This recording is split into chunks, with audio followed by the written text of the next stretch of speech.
Hello. Welcome everyone to another episode of the Roleplaying Guest. This is Spencer hopping in here for another quick intro. As you know, this is session 4 of our dive in Season 6 into A Cool and Lonely Courage. In this recording, we finish the conclusion chapter and discuss our opinions regarding the game. The next game that we'll be testing is called Power Outage, a TTRPG targeted to youngsters. This game is set in a parallel Earth on the island of Outage, and players are superheroes. This is exciting for me because it will be the first time I've been considered super in any time of my life. Anyway, Tyler will be running that game, so we are all very excited. Before we get into recording that, we will be taking a week break due to scheduling conflicts and enjoying a long weekend and a deserved break. Once we finish exploring that game, Nick will take us to Japan as we play The Legend of the Five Rings, a game that he's wanted us to play ever since he and Rebecca beta tested it a long time ago. Seems legit and cool, so tell everyone you know who has an interest in Japan or TTRPGs or podcasts or wants to listen to something while they're doing their jigsaw puzzles alone during quarantine. Let them all know. You can find us on social media, including YouTube, Facebook, Twitter, and Instagram, where we post awesome stuff all the time. Use it for your own campaigns or do whatever you want with it. If you are a game developer or have a game that you really love and you want to test it, you can email us this suggestion at rolepg13@gmail.com. We respond to any inquiries that we receive, and we try to test all the games that we receive as well. You can also check out our website where we post reviews of the games that we have tested. I believe we are pretty close to up to date for the seasons that we have run previously. If you're looking to scratch your giveaway itch or want to gamble a little, check out the Necropodicon Discord channel, or Discord server. I think server or channel, are those interchangeable? Who knows? I don't really know Discord that well. Anyway, every week they do a game giveaway to a lucky participant. You can access the server by going to the website rolepg13.com, which is our website, and follow the link to our server because it is actually linked to their server as well. The Necropodicon network is our podcast network, just in case you haven't heard that. I think we mention that pretty much every time we do an episode. Thank you to the patrons over the land of Patreon. You are the boiling water to our pasta. Without you, no one would want to take a bite of us. Finally, don't forget to check out the CDC and WHO website on the best practices during this pandemic. As always, wash your hands, cover your coughs, social distance, and please wear a mask. These measures are to protect other people, not just you. So help out and do your part. Anyway, that's all I have. Let's get to the episode. Welcome to another episode of the Roleplaying Guys. Yeah, welcome everybody to another episode of the Roleplaying Guys. This is Spencer, the card master, and with me are Rebecca, playing the character of Leonie. Hey everyone. And we have Nick playing Yevone. Hello. And we have Tyler. That's me. Playing Coraline. I'm not Coraline though. Or am I? Who am I? Kind of. I don't even remember my real name. It's been so long since I've heard someone call me that. Tyler. I was so in depth into Coraline. I remember that name. They called me that. Tyler the Hatch. That's me. That's Gandalf me. the Grey. No, I'm Gandalf. What's up, guys? Anyway, Nick, do you want to give a little recap of what happened in the last episode? Alright, so last episode we went through the capture and prison chapters. So, getting into pretty much the present day, quote unquote, in the game. Each of us talked about how our characters got captured, whether it was an accidental or a purposeful sort of like ousting, essentially. Whether it was a landlady who, was actually an informant, or a stalking soldier actually overheard something and was clued in. Or I think what was especially dynamic was what happened with Spencer's character Claire. Hans and Heinrich kind of like discovered these documents and things that Claire had. And it was kind of like a huge thorn in her side, to put it lightly. But that led to everyone being like in prison, and that one was an interesting sort of thing, because we had to figure out how the prison life kind of was for these women. For Yevone, for example, I chose a scene where she found encouragement from others. Again, with Claire, there was Hans and Heinrich paying another visit. With Spencer doing something rather unorthodox. It's generally supposed to be a surprise whether or not a character dies or lives or escapes or something. Spencer decided he wanted he felt it was fitting for his character to actually die a bit earlier in the game there, especially since Claire had lost so much.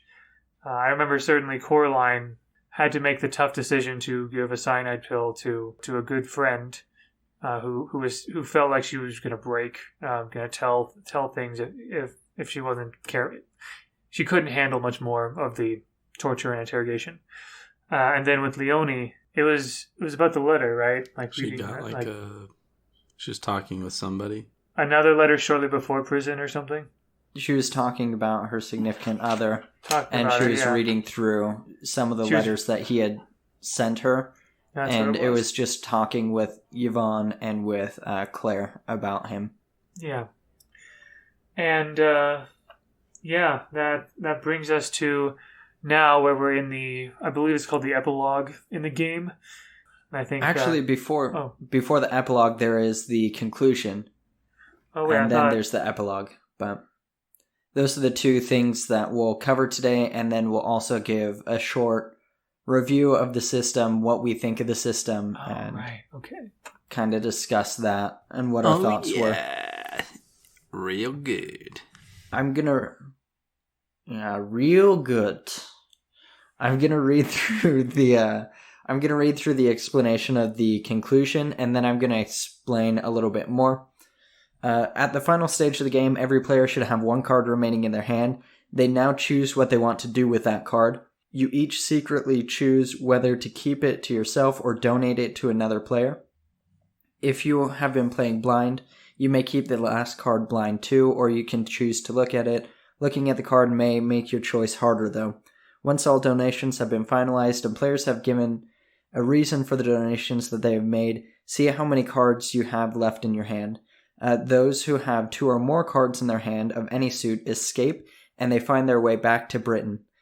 For those with no cards in their hands, they die straight away, perhaps giving their lives to arrange an escape, or are executed mercilessly as a result of something they did which helped somebody else escape.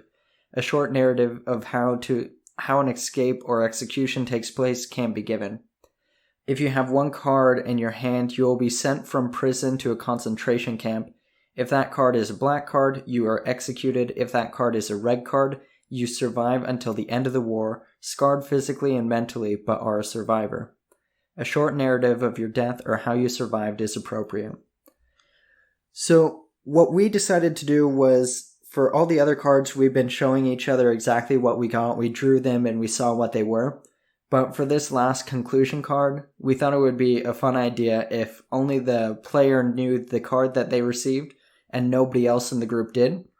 And then we also decided that it would be a good idea if each of us decided and wrote down what our decision was on keeping or giving away the card, and then we would reveal that now, so there wouldn't be any negotiations, and somebody could potentially end up with all 4 cards, or somebody could end up with 2 or 3, or any combination of that.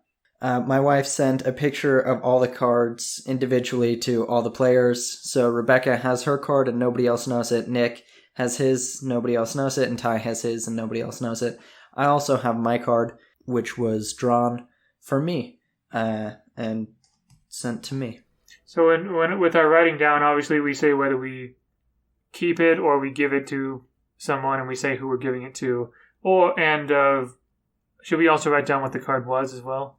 You could just say the card. Okay. I don't think you have to write it down. Too late. Well, too late for me as well. Erase it. Scratch it out right now. I wrote pen. We're gonna speak it out loud anyway for the folks at home. So. But I wrote mine down for a reason. All right. So I mean, what order does anybody feel prompted to go first? I can go first. Setting that standard really low for everybody. I think for my character, seeing kind of like her experiences and her missions, and then kind of being the lone survivor of maybe her circuit, she would potentially try to survive it on her own so she could come back. So I am going to... I was planning on, even before knowing the card, is keeping it just to see the randomness of if I survived or not. That's kind of what I wanted to do, especially since I didn't really connect with any of the other prisoners too much. might have been my own fault, but also I think her character probably was pretty depressed after the situation that she was stuck in. Yeah. So I'm going to hold on to my card, even though after seeing it, it's not a very good one. So I had to stick with it, though. So I got the 6 of spades.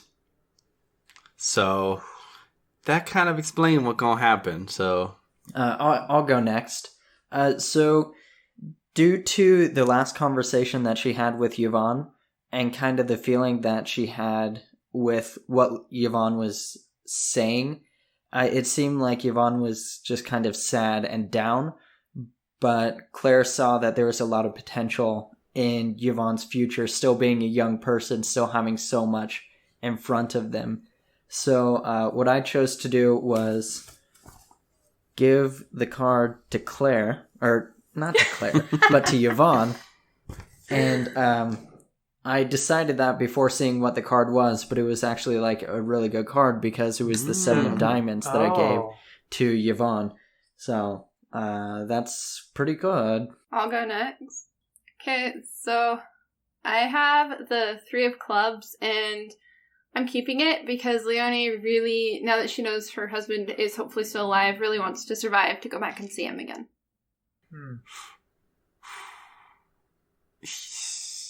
And what did he do with it? Deciding factor here. This is why I had everybody write it down beforehand, because I knew that Nick would be the person that would flip-flop. You thought I would be the... Yeah, Nick, I know you. All right. I told you to erase that card. Too late. It's in pink pen. It's not going anywhere. As everybody knows, pink is the most permanent of colors. No, it's just my favorite color. And I'll admit, I'm kind of enjoying being the only person who knows everyone's fate right now. But no, here we go. Yevone has thought, as much as she wants very hard to survive, she also has always, especially being a what's it called, a wireless operator. Like, wireless operator was this especially dangerous job. They were told from the get-go that the life expectancy was generally 6 weeks or so, or something like that. Not sure how much more dangerous it was than a courier, but it was especially risky. And so the fact that she made it this far, she was happy with. She does have a lot of aspirations as a librarian. I never imagined that she was married up to this point, though she probably had some prospects before.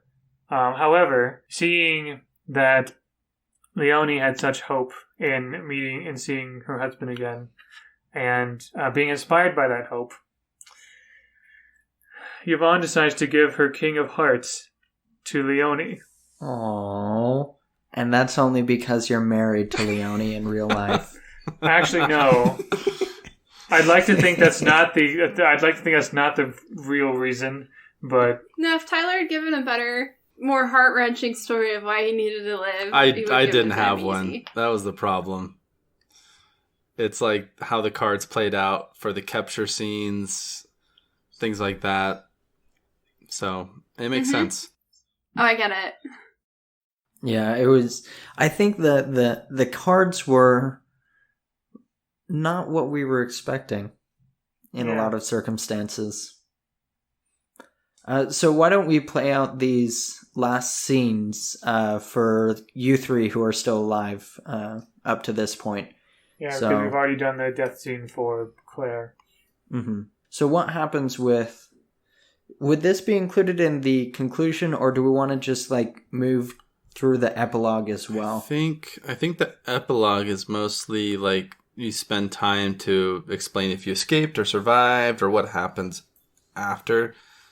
Yeah, so it's like after the war, so I'm not sure. It seems like it might just be good to combine the two. Yeah, I think so. I think just combine like how your character lived or died to the end of their days, essentially. So yeah, the epilogue, the brief summary is each player should spend a little bit of time describing what happened next. For those who escaped or survived, what they do. For those who died, who remembered them and who honored them. So... Okay. I think it might be good to go from Tyler to me to Rebecca. it gets more, True. because I believe, if I'm not mistaken, it gets more hopeful.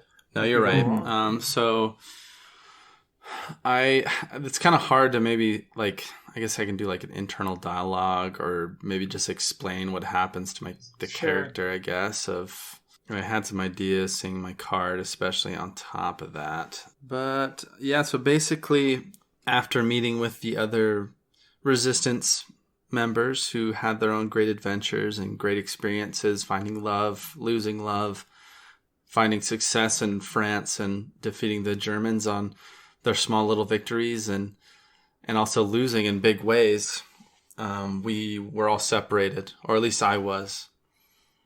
I was loaded onto the train with some other more able-bodied women and sent to a camp on maybe the outskirts of Germany, where I spent months and months working in a camp, basically.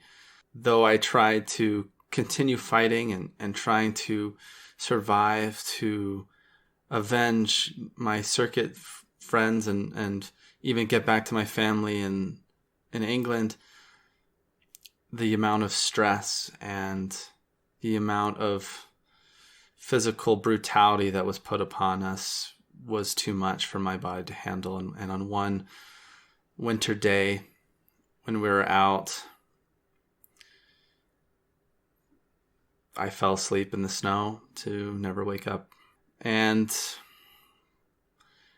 people who honored her and maybe remembered her as probably her family. I never really got into that aspect of it in the story, but I'm sure news of her desire to basically do this mission probably was a big shock to her family, wanting to sacrifice in that kind of way, and learning that she didn't check in for months at a time was probably a grave sign to them that she had been captured, and probably faced much worse what she did. So they probably would remember her and honor her for that sacrifice that she was willing to make to help the people of France, and also the whole entire free world basically fight against very atrocious things. So that's my character. All right. Sad life. A little bit, yeah. I didn't really want her just to die outright in that one camp, but kind of to have a chance maybe to fight a little bit since I kept my card. But being that 6 of spades, she didn't make it through. Yeah, pretty much. So, so for Yevone, or, real name Helen Ruth Gertine, as much as she had hope for herself, she felt that Leonie had far greater prospects in life with her family and her future. So, however Rebecca wants to describe Leonie's escape, Yevone, I imagine, would have some hand in that, whether by distracting someone or something like that. Because of helping Leonie escape, Yevone was caught in the act. She was found out doing that, which made her a very, very easy candidate for being shipped to a concentration camp. I believe Bergen-Belsen was one of the camps one of the women camps, I believe, if I'm not mistaken, from what I've heard. But anyway, Yevone would go there, and I would imagine that Coraline was probably sent to the same one. Even though Yevone and Coraline might not have been close, they certainly would have seen each other there. There were many people of all walks of life, whether they were ally spies or whether they were, unfortunately, Jewish people or others that the German army felt were enemies. Very, very difficult life. The torture and the starvation and the death there. However, Helen, did, I think I might say Helen from now on, because at this point, her code name is probably not much use here. Helen did see many little sparks of light. She noticed that many of her fellow prisoners would often have some sort of little flashes of inspiration, little pieces, maybe take little bits of clay and shape something, or might carve a poem, or maybe a music composition in the walls or in stone, or find a spare piece of paper to write something. They're all these little bits of art and inspiration that certainly inspired her. Nevertheless, she did not think she would make it. Seeing her friends, Coraline and many others, perish in the camp was a very harrowing experience for her, and she certainly suffered a great deal physically. She was among the very fortunate few who did actually live to see Allied soldiers charge into the camp and liberate the prisoners. She could hardly believe it, that she was actually given essentially a second chance at life. Eventually, after months of recovery, she's able to eat well and sleep mostly well. She still, of course, carried the scar and also the number tattoo on her arm, whatever it was.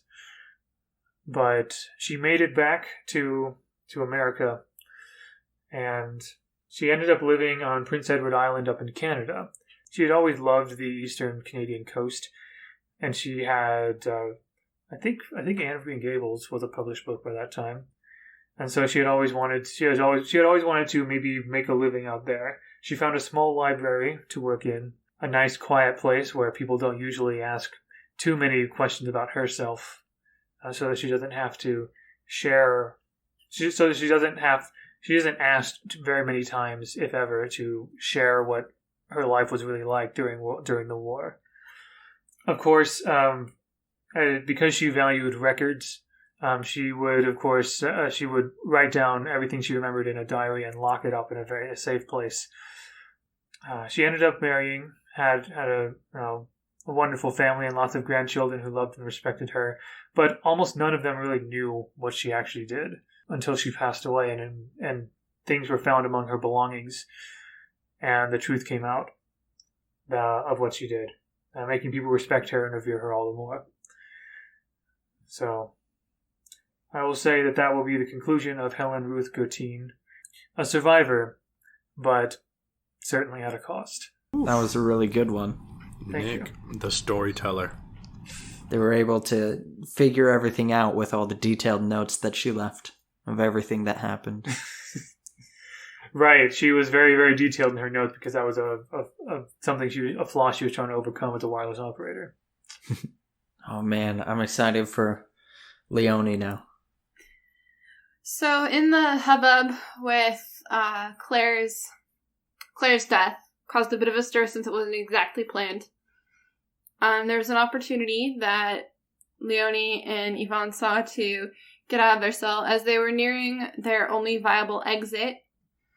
There was still a guard there, and Yevone distracted the guard so Leonie could leave. Leonie was able to make it out of France, went back to England, or was pulled back to England. She stayed there, still helping, but not on the front lines until the war was over, at which point she was reunited with Claude, both still slightly shocked that the other still had made it and was alive. And they decided to travel for a bit as she went back to her journalism before settling back down in France, where she spent the rest of her days and raised their family. True love conquers all, and literature is the truth. Yes! It was love all along! It wasn't Interstellar, it was much better story. I like that we serendipitously ended up with pretty much every possible outcome. Yeah. That was interesting. That was good. Whew. Man. And we didn't plan it. No, that was all completely random. Well, Spencer's was planned. We pretty much had the choice. We pretty much didn't have it. We were pretty much kind of we couldn't really give one to Claire, but anyway. Yeah, but I mean, her death came organically, I felt. Yeah. I think it was good. It was unorthodox, but no less good. I think just like with any other TTRPG, though, the rule is, if it works, that's what it is. Break the rules if it needs to be. Other games might call it the rule of cool. In this case, it's the rule of a cool and lonely courage. I'm sorry. I would probably say it's the rule of cruel here. Yeah, that would be more of a... It's all about being true to the characters, though. Yeah. Like, I hate it in a book when an author ends a story in a way that you're like, Nah. you just totally destroyed the characters you set up. Yeah, like when they let everybody live that doesn't deserve to live. You're like, there's Just no way because they went through all that and no one died. Yeah, just because they don't have the courage to kill somebody off. No. Do it. Do it. Do that George R.R. Martin's Game of Thrones style. Just kill everybody.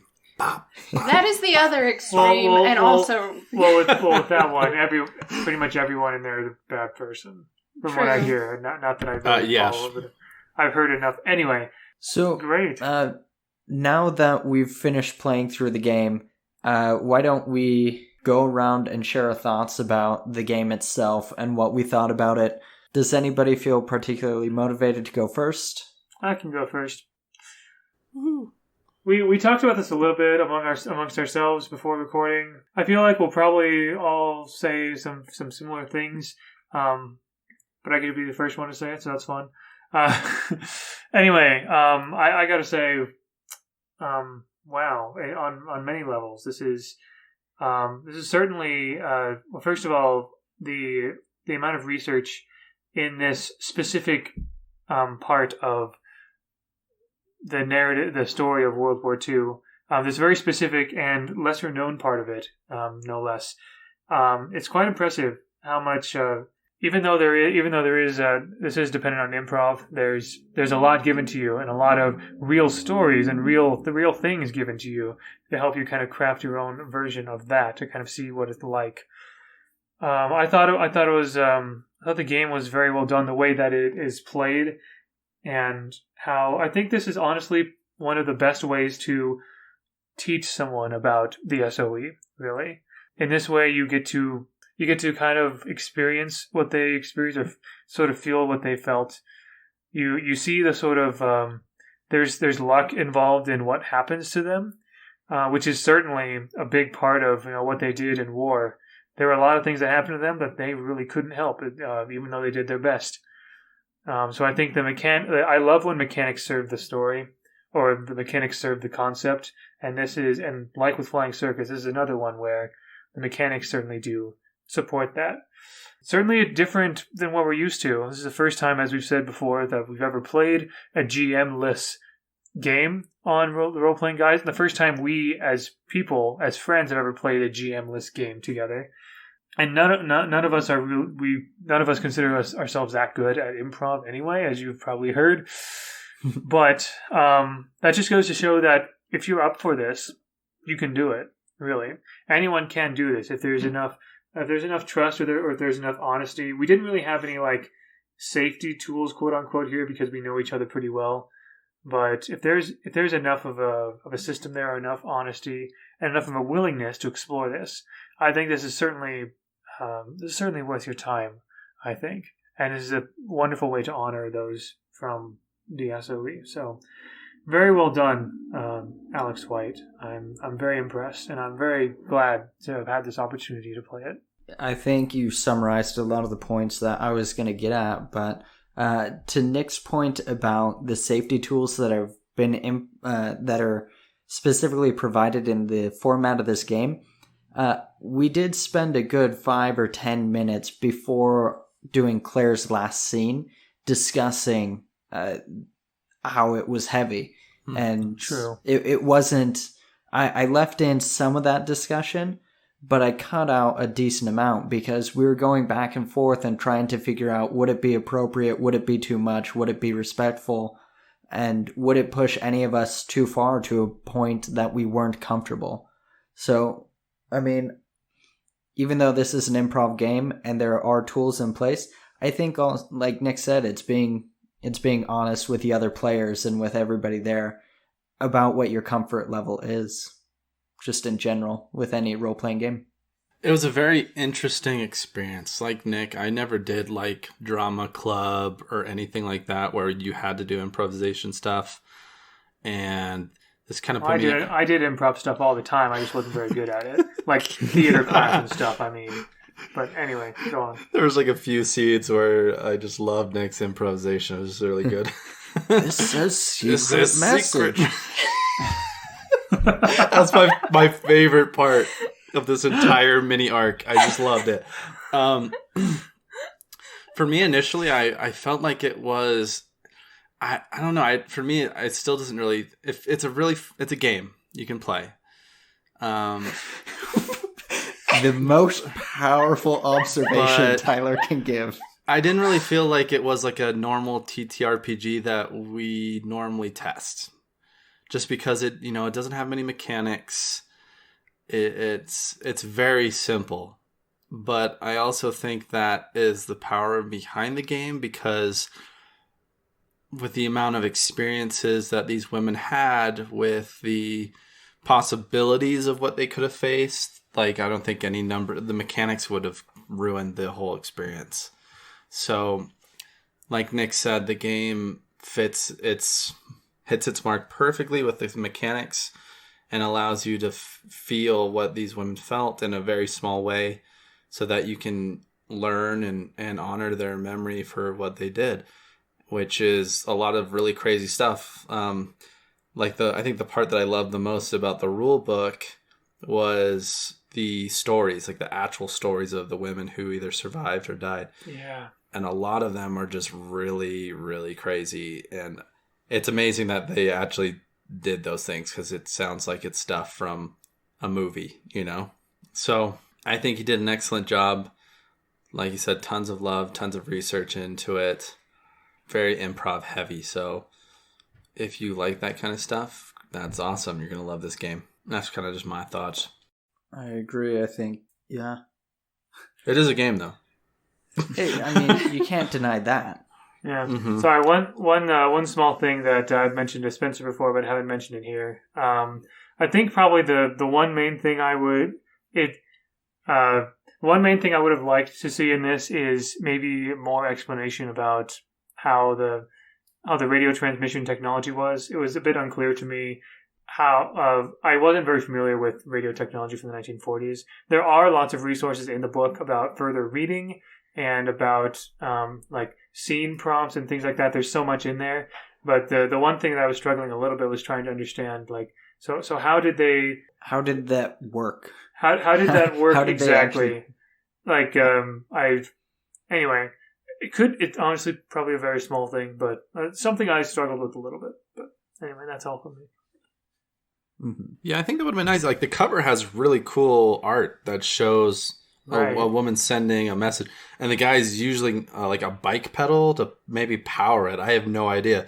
So it looked really cool. So having maybe an basic explanation of like, this is how they sent messages, this is how they set up the machines they had. They sometimes use this kind of power source. It would be kind of cool to see, I think.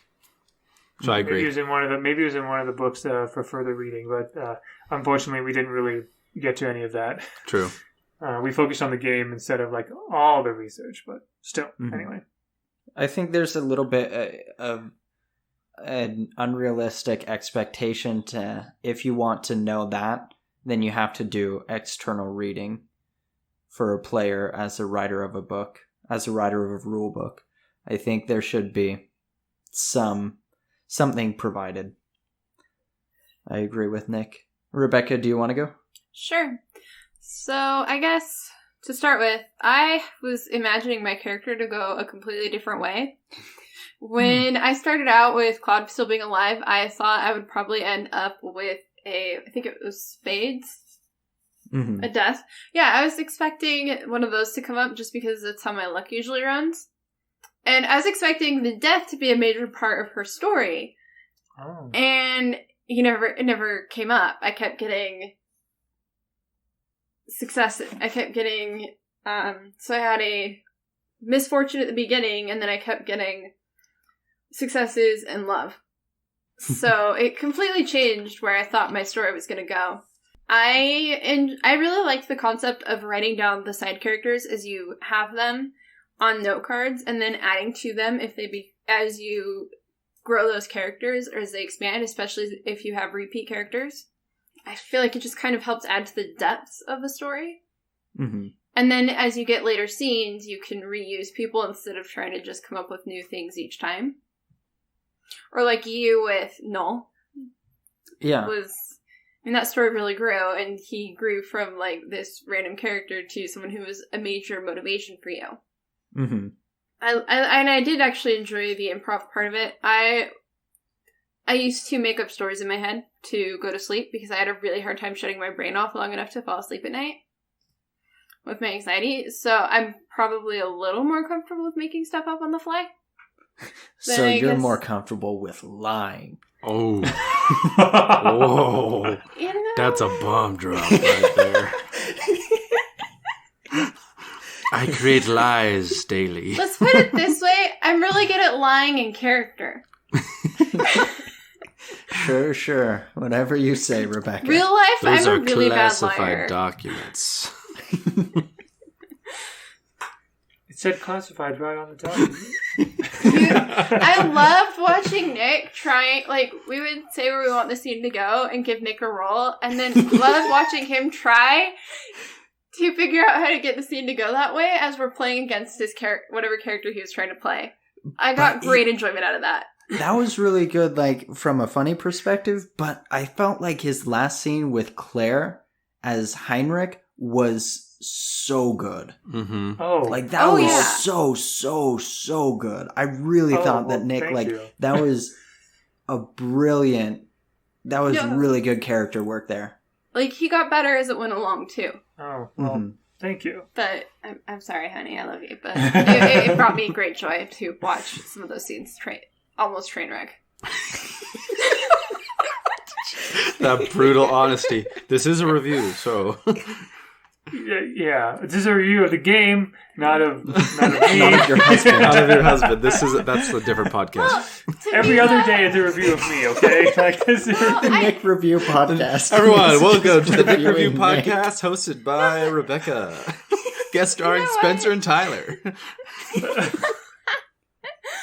Today I give Nick mean. a B. I'm not that mean, honey.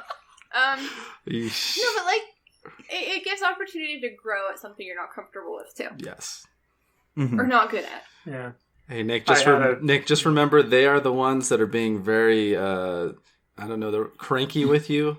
So next season, you should give them all the crap and not me. I was going to say, I am not a B. I am not...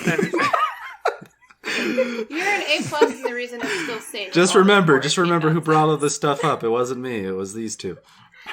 Right, I'm being the GM next time with the feudal Japan Legend of the Five Rings. More like Legend of the Six Rings. The Six Rings is your destruction. Anyway, no, I'm kidding. No, I guess in summary, like I think it's a solid game. It's an amazing time period that a lot of people aren't aware about, and the cards give that element of chance and like derailing what you may have planned for your character, which makes it more fun or interesting. I hadn't considered the randomness of the cards as being like an intricate part of the storytelling. I hadn't made that connection, and what you and Nick have said about it contributing to the telling of the story is definitely true. It's a mechanic that was probably very deliberate, and yeah, I think it's cool as well. Plus, I hadn't heard of the SOEs ever. No, go ahead.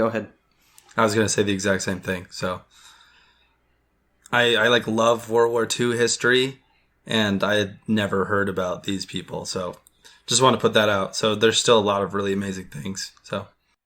Mm-hmm. Yeah, they're incredible stories that aren't told. Instead, we're making up garbage stories like the movie Fury. Ugh. So stupid. So stupid. When I talk about podcast ideas, I have a podcast of Spencer just ripping on all the movies he doesn't like. Ripper. Spencer the Ripper. But anyway, like, I think it's a really cool concept of the free format, which is driven by character dialogue and improv. I think it's just a really interesting format, especially with a concept like this that can be so heavy. it's really interesting to give that much trust in players and those who are buying the book to be respectful of the subject like that. And I don't know, I think as a game writer, you put yourself out there a lot of the time with these concepts that are really important to you. So to take on a concept that heavy, like torturing of female spies during World War II, and give it to everybody else, takes a lot of courage on Alex White's part. And I think it's just a fascinating game and a really tough needle that he was able to thread with the creation of this game. The learning curve is about as steep as your improv skills. So like very high. If you aren't very good at it, it can be difficult. But I think your improv skills can easily be overcome, or they aren't as important as your commitment to the scene, as your commitment to what's going on. If you're going to constantly be bailing out of it and saying, oh, dang it, I didn't mean to say that, I messed up, and like breaking the scene, it's going to be impossible to actually create anything. So even if you're a bad improviser, that's the word, as long as you're willing to commit to it and muddle through it to the end of the scene. So even though when Nick says, these documents say classified, not breaking out of it and saying, why would documents of secret operators say classified, but going with that, and continuing with that and being committed to it. I think that's if you aren't great at improv, just committing to what it says, though, committing to what is going on in the scene. And I think it's definitely a knee-jerk reaction, because in so many other games like D&D, I'm so used to just saying a stupid snarky comment on the side and being like, I shoot the king in the face. Not really. I don't really do that. But like in this game, you can't do that. Like you completely demolish the scene and what's going on if you say something that's stupid. So just like really being in there. Character creation is really easy. The only thing that I would add would be adding a character sheet. And I know that he wanted to really go off the simplicity of you only need a pen, paper, and a deck of cards to play this game.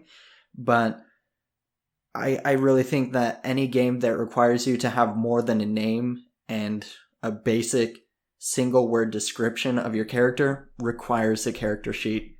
And that might be the bias coming off of the Flying Circus, where you have 3 character sheets and it's pretty like you have a character sheet for your plane. Exactly. Like everything has a character sheet in that game.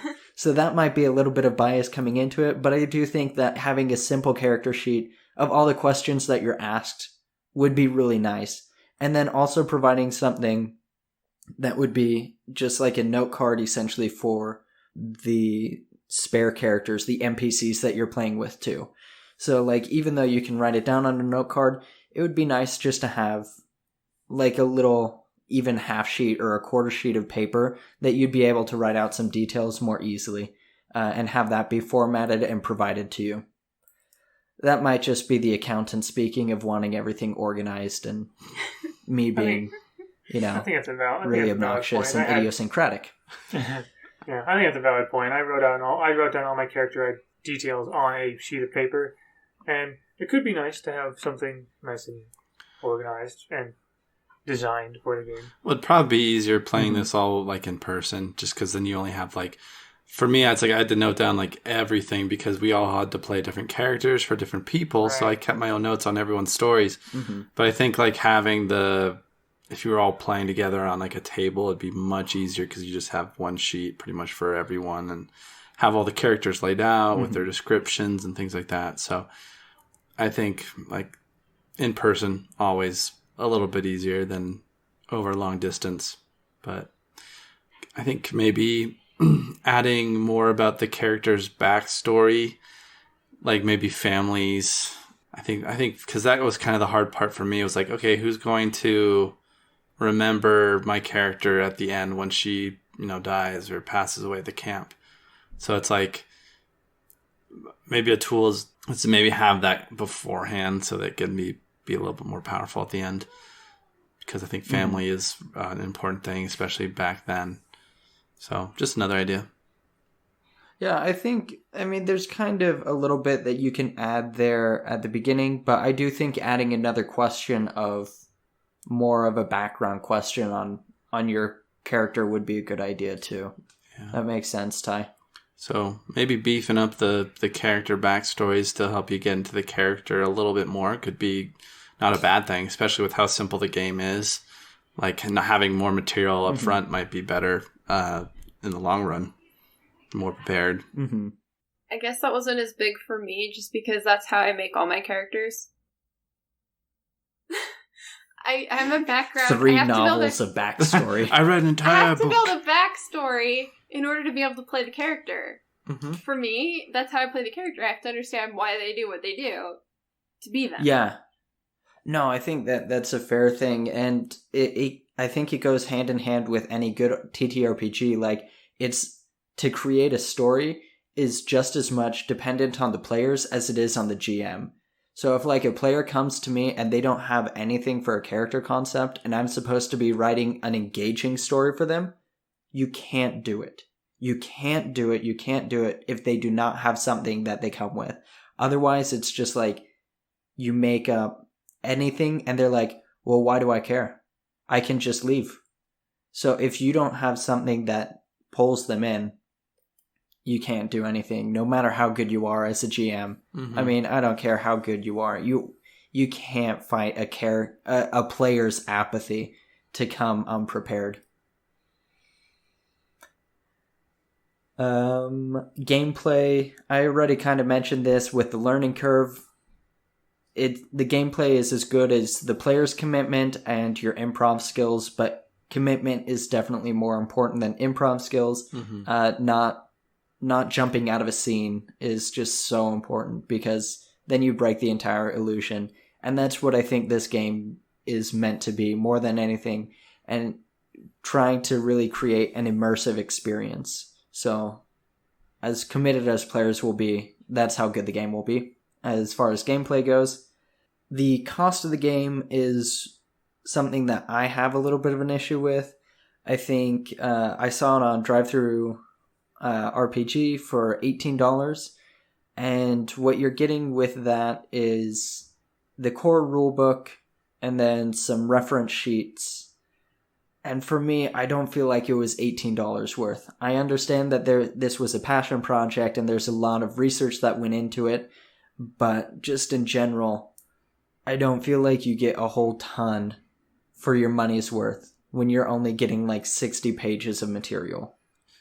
That might be... No, I agree. I'm sorry if that's offensive to Alex, but I think I understand that you're also trying to make money off of this, but I would lower it to $10 or $15 like at the most for a digital copy. Mm-hmm. No, I agree with you. Like, the game was very enjoyable. It was very intense, like something I've never done before. But I agree. If it was a little bit cheaper, I could see it being more accessible to people, especially with how like simple the rules are. On top of that, then a lot of the quality comes from the historical knowledge and the research and the stories, like you said. So I agree with you. Great game. Love it. Definitely a great one. Mm-hmm. I think, Nick, you came from the opposite perspective when we were discussing this over text. What were your thoughts? Yeah, right.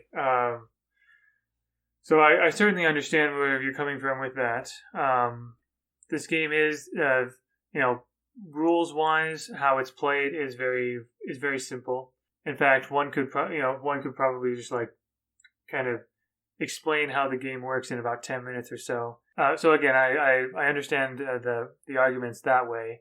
I also see an argument on the other side as to what could justify an $18 price. Along with despite the simplicity, I think Alex is also including the amount of research and the depth he went into developing this game as well, into the price as well. Although this product may seem rather straightforward as a game, the resources, the amount of learning, and also the amount of research and care and thought put into this is certainly above what you might expect from a game this small. We've certainly looked at other games that were pretty small that are good, but there's some special effort in this one, which is appropriate for the subject matter. And so, again, I think it's up to each person to decide whether they think it's worth the cost. But I personally do see arguments on both sides of that. What about you, Rebecca? What do you think? I think, as you mentioned, having a little more information on maybe that time period in general and like the radio technology and stuff could help, or like a few more, I guess, real life summary, like people who actually lived through that. And so showing more of that research, I guess, could help be more of justification for why it costs what it costs. Mm-hmm. Yeah, there are, and like the character sheet idea, having an outline for laying out your character sheet. Mm-hmm. There are a few there are some, actually, what I think is cool, there are some bios of some of the real women who were in the SOE and everything. Yeah. Could be cool to, I guess, I'm guessing you're talking about like seeing maybe a few more aspects of that, perhaps. Maybe other people who saw what they did. I don't know. Just because they did put so much research. They did put so much research into this.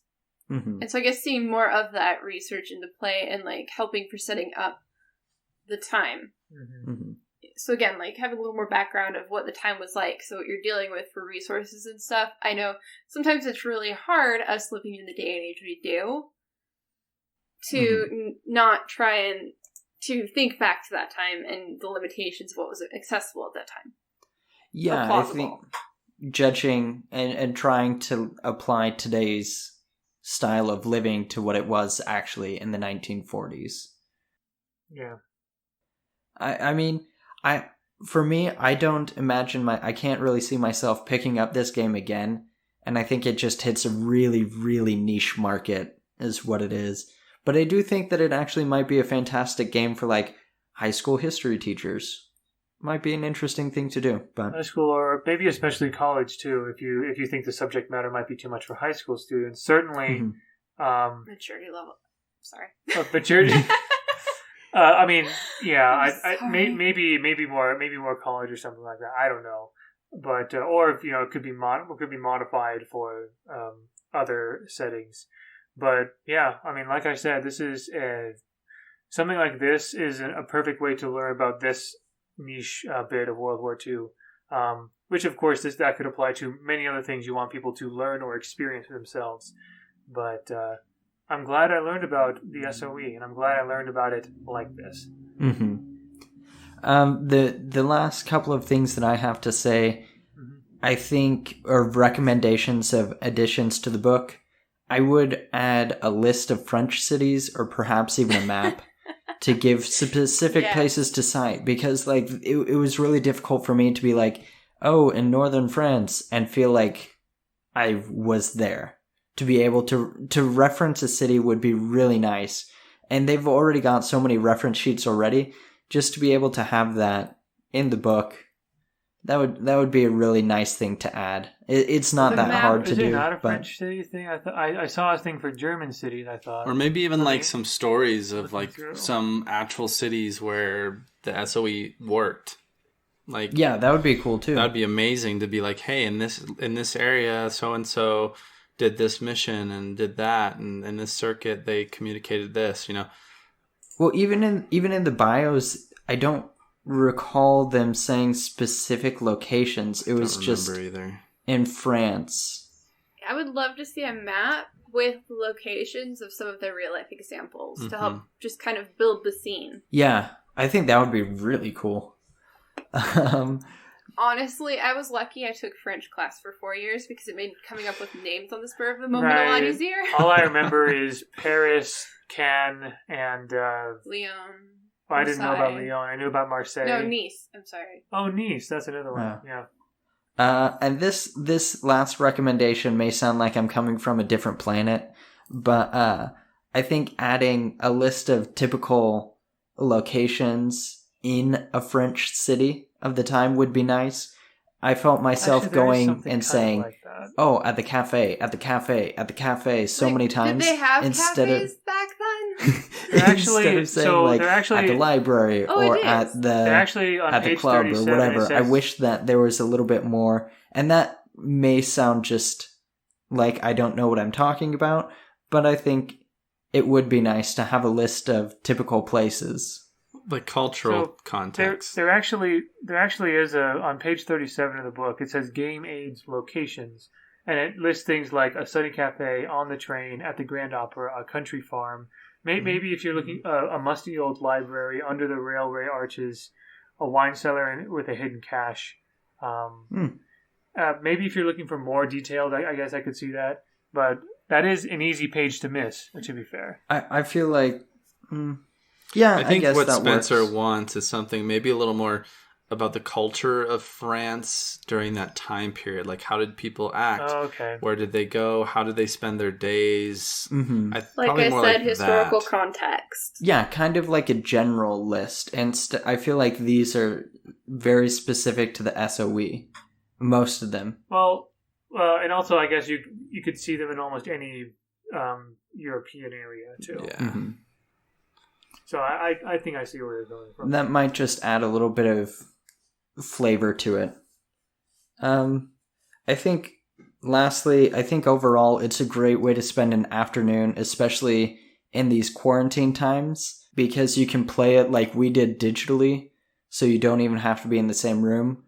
Or if you are lucky enough to be quarantined with somebody that you can play with, I think it would be good to do that too. But I think that this game is probably perfect for between 3 and 5 players is what I would recommend, just from looking at it. And yeah, that's all I have to say. As Tyler says, it is a game.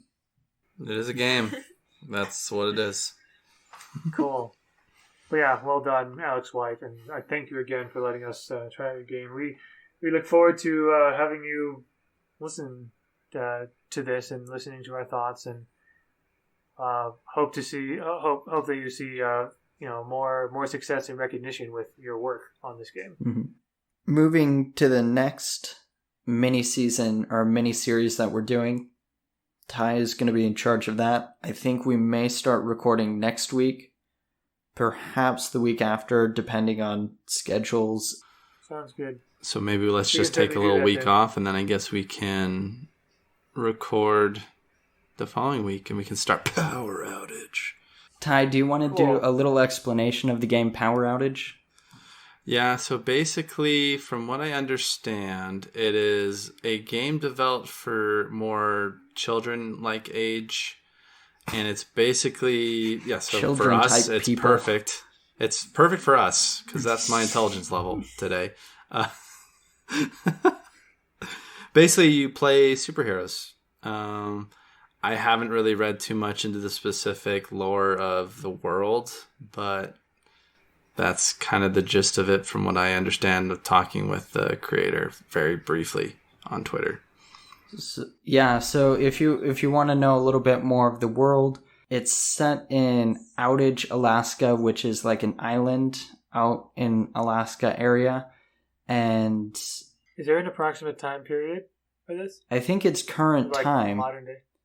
Modern day? Yeah. I wasn't sure if it was like most classic superhero stuff is from like the 50s, 60s, or 70s, which I think would be funny because Flying Circus would be inspired by World War One, and then Cool and Lonely Courage World War Two, and then if it was like classic superheroes, it would have been like the ensuing decades after that. But then again, the game after Power Outage will like take us back to like the 60s or 70s or something, or 80s. I think it's just more modern age, if my memory serves me.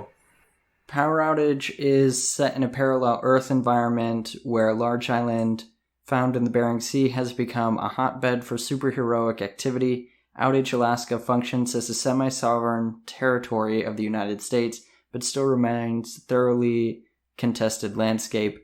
The many districts of Outage form one of Earth's greatest melting pots of old and new technology, magic, industry, and agriculture. Depending on where you find yourself on the island, you may be in the heart of a sentient jungle of overgrowth, the gritty, ever-darkened streets of Atomi Zavod, or flying among the skyscrapers in a futuristic Shirai city. No matter where you set the play, there's a perfect spot for you. So, yeah, it seems really simple. Like I said, Looking forward to it. I think the main focus is mostly making a tabletop game for kids to play and to learn how to play game. I think probably math, is a big thing that they were wanting to teach kids in this game. But we're all excited. I mean, we haven't played any superhero games yet, so we gotta hit that superhero crave everyone's going through with all these movies. Oh, gosh. Spencer's favorite Marvel movies. We got to ride those coattails. There haven't been any Marvel movies in months, so we got to fill the void with something, right? We got to fill. Who better than the role-playing guys? Goodness knows DC's not going to fill that void. Oh, no. No. Shots fired. Ouch. Actually, Wonder Woman was really good. That was the last DC hero movie I've seen. Well, Wonder Woman 84 is coming out somewhat soon, right? Are they doing a release at home? I have no idea. I don't know. Huh. I honestly haven't heard about any movies since I no longer go to the movie theater, so... Yeah, Wonder Woman 84 is coming out, but I don't know if they're doing it direct to home. Anyway. Is there anything else we wanted to talk about with A Cool and Lonely Courage or anything else? No, just thank you to Alex White for sending us the game, letting us review it. For those interested, you can find it on Drive-Thru RPG for $18 if you search A Cool and Lonely Courage. Yeah, and let me... his Twitter, if you're interested, is @NAlexWhite as well. So, pretty cool. All right. Thank you for listening, and we're excited to start Power Outage. Hello. This is Spencer from the Roleplaying Guys hopping in here for a quick bumper. As you know, the Roleplaying Guys podcast is a proud member of the Necropodicon Podcast Network. This network is home to a lot of other great shows too. For example, you may be curious what a podcast sounds if it were run by an evil villain. You'd definitely love the show A Necessary Evil. Or maybe you really love watching indie films and you want to hear some funny dudes chat about them. Check out the Indie Film Review. What about a show that reminisces about the good old times of growing up, teasing the children that we used to be? Then check out the show Grow Out of It. The Necropodicon Network is a little Garden of Eden, producing the world with a wonderful crop of shows. Necropodicon. Hard to pronounce, easy to listen. Dun, da, da, da, da, da, da.